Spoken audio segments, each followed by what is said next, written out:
Чүй облустук прокуратурасы Ысык Ата районунун Новопокровка айылында чегарачыларга салынган 36 батирлүү үйдүн курулушун текшерип чыкты. Анын жыйынтыгында прокуратура 2017 жылдын январында Чүй облустук капиталдык курулуш башкармалыгынын жооптуу кызматкерлери кызмат абалынан пайдаланып, курулушка керектүү каражаттарды сатып алууда мыйзам бузууга жол бергени аныкталганын билдирди. Маалыматка караганда, аталган башкармалык сатып алуу үчүн мыйзамсыз сынак өткөрүп, анда долбоорлуу сметалык документтери толук болбогон компания жеңип чыккан. Аны менен 47 миллион 632 миң сомдук келишим түзүлгөн. Курулуш иштеринин жүрүшүндө долбоор менен сметанын ортосунда айырмачылык чыгып, мамлекеттик казынадан кошумча 11 миллион сом алынганы белгилүү болгон. Башкы прокуратура муну менен мамлекетке чоң суммадагы материалдык зыян келтирилгени маалымдады. Факты боюнча Чүй облустук прокуратурасы кылмыш жаза кодексинин 304 кызмат абалынан кыянат пайдалануу, 326 шалаакылык жана 221 коммерциялык жана башка уюмдардын кызматкерлеринин кызмат укугунан аша чабуусу беренелери менен кылмыш иши козголду. Материалдар тергөө органдарына өткөрүлүп берилди.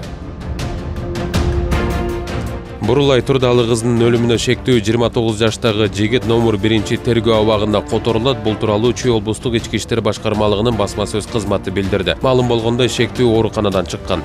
Эске салсак, 27 майда болжол менен саат 22:00 1 май милициясына кыз ала качуу боюнча билдирүү келип түшкөн. Милиция кызматкерлери Сосновка айылынан окуяга тийиштиги бар делген унааны токтотушуп, ичиндеги 3 жаранды Жайыл райондук ички иштер бөлүмүнө алып келишкен. Документтерди толтуруу маалында кылмышка шектүү кыз отурган бөлмөгө кирип эшикти жаап алган. Милиция кызматкерлери эшикти сындырып киришкенде канга чыланып жаткан кызды жана кылмышкерди көрүшкөн. Түркиянын эл аралык кызматташтык агенттиги Бишкектеги Кыргыз улуттук тарых музейинин сырткы тарабын кайрадан оңдоп жатат. Бул тууралуу президенттик аппараттын жарандык өнүктүрүү, диний жана этностук саясат бөлүмүнөн маалымдашты. Азыркы учурда музейге суу агып, түрк тарап аны оңдоого кайрадан конкурс жарыялады. Буга байланыштуу музейдин расмий ачылышы качан болору белгисиз. Эскерте кетсек, ушул жылдын 28 майында УКМКнын коррупцияга каршы күрөш кызматы эсеп палатасы менен кошо улуттук тарых музейин реконструкциялоо боюнча бюджеттик каражаттарды туура эмес жана максатсыз пайдалануу тууралуу текшерүү иштерин жүргүзө баштаганын билдирген. УКМКнын маалыматына караганда, музейди оңдоого мамлекеттик бюджеттен 1 миллиард 569 миллион 477 миң сом бөлүнгөн. Чүй облусуна караштуу Молдовановка айылындагы номер 27 түзөтүү колониясындагы эркинен ажырагандар жарыялаган нааразылыгынан жана буга чейин койгон талаптарынан баш тартты. Бул тууралуу жаза аткаруу мамлекеттик кызматынан кабарлашты.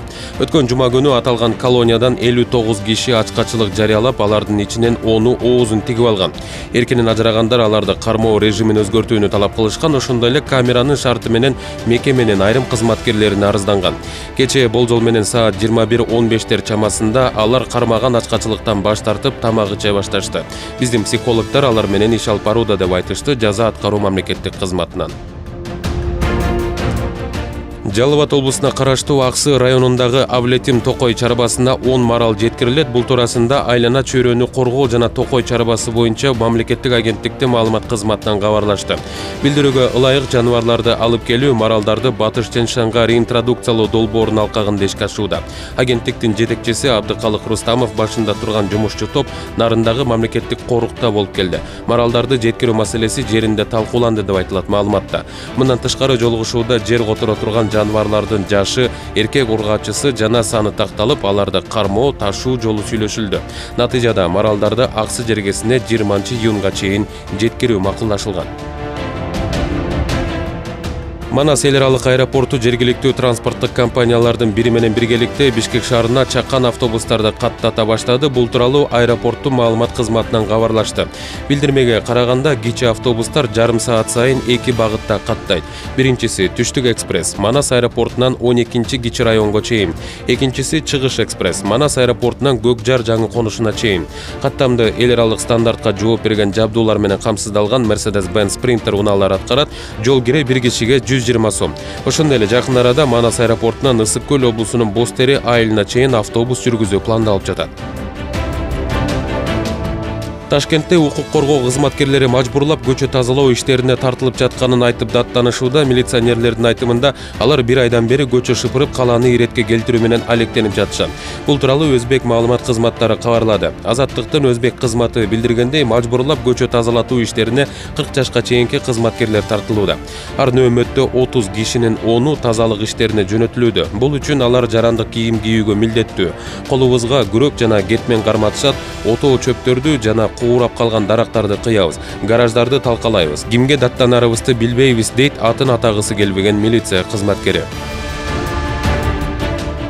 Жыл башынан бери өлкө аймагында иш менен камсыз кылуу кызматтарында каттоодо турган жумушсуздардын саны 83.500 адамды түздү. Бул тууралуу Эмгек жана социалдык өнүгүү министрлигинин басма сөз кызматы билдирди.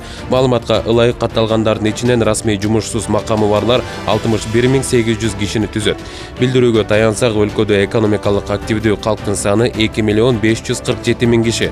Жыл башынан бери жумушсуздар эң көп катталган аймак Нарын облусу. Анда 5.800 киши жумушсуз жүрөт. Кийинки орунда Жалал Абад облусу 24.500 адам жумушсуз. Ал эми жумушсуздар эң аз Бишкек шаарында 7.000 киши жана Чүй облусунда 6.400 киши катталган деп билдиришти басма сөз кызматынан. Кыргызстанда акыркы 5 ай аралыгында уюшкан кылмыштуу топтордун 120 мүчөсүн кармашты. Бул тууралуу Ички иштер министрлигинин басма сөз кызматы билдирди. Маалым болгондой, кармалгандардын ичинен 12си издөөдө жүргөн. Уюшкан кылмыштуу топтордун мүчөлөрүнүн 70тен ашуун октор менен 6 даана ок атуучу куралдар, пистолет жана карабиндер тартылып алынды. Кармалгандардын 4-өө криминалдык чөйрөдө жогорку наамга ээ. Май айынын башынан бери кылмыштуу топтордун 11 мүчөсү кармалды деп билдиришти Ички иштер министрлиги. 2018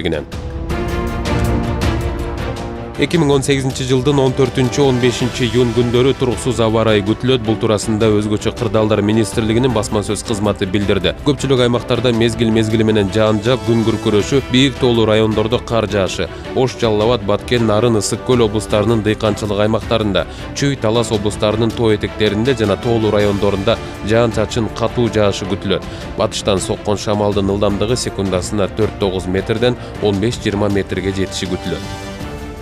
Аба ырайынын демөөрчүсү Памир булак суусу.